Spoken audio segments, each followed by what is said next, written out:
Hello everyone, and thank you so much for joining us today. So our theme today is autumn.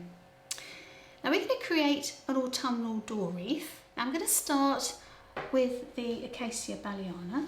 I'm going to cut the acacia into sort of smaller, slightly more manageable pieces. So for example, you can cut that piece in half. Then remove any of the foliage that's going to go into the wet foam. And I'm going to start by placing that into the foam at a slight angle. And then you want to repeat that all the way around the edge of the wreath and the inner circle as well, making sure to include some in the body of the wreath as well, because you want it to look a sort of three-dimensional style design. So you want it to have that kind of effect, and you want to include the foliage all the way through. So just be aware that you don't want one side to be full and then run out of the foliage and the other side to be empty.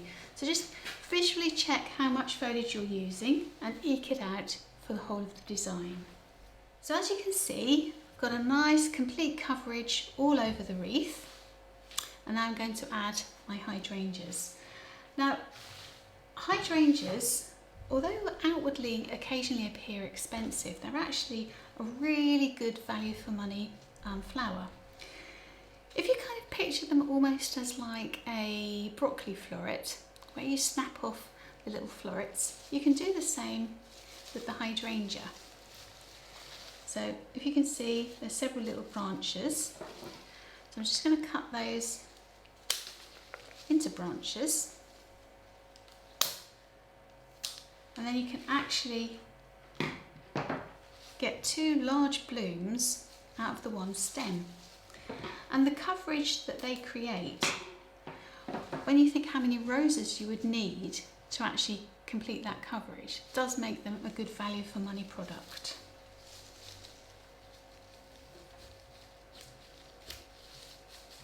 And don't throw away the leaves, because as I always say, you pay for it all, so try and use it all. Because you can actually use those in any little gaps. Next, I'm going to place the roses. Now you actually want those to complement the hydrangeas. So I'm just going to place them in the natural kind of gaps, I suppose you'd call them, in between the hydrangea. I'm just sliding the stem up slightly. That just exposes more of the cell structure to the wet foam and allows them to take up that little bit more water. Well, allows them to take up water more readily.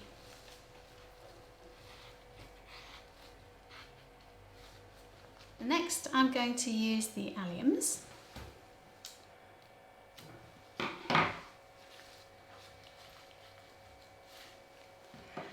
Now just one thing to bear in mind with Alliums, they are the onion family.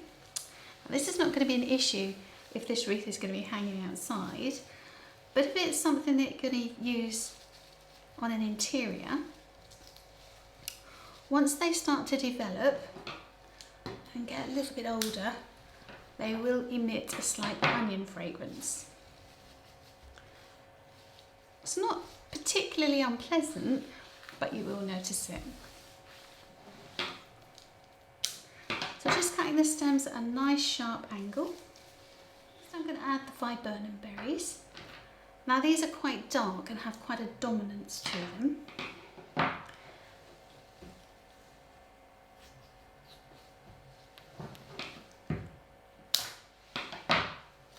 But add a beautiful colouring to the wreath.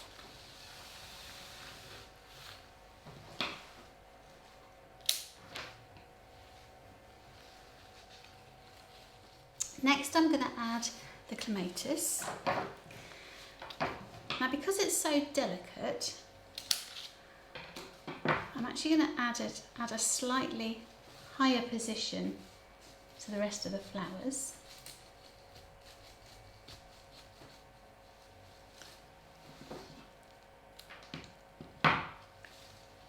And that way shows it off to its best advantage. And again, the foliage you can use, so don't throw that away. And it's got a slightly paler colouring to it than the hydrangea leaves have.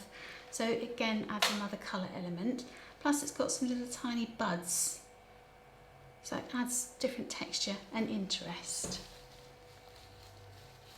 Well, thank you so much for watching this video. I hope you've enjoyed it.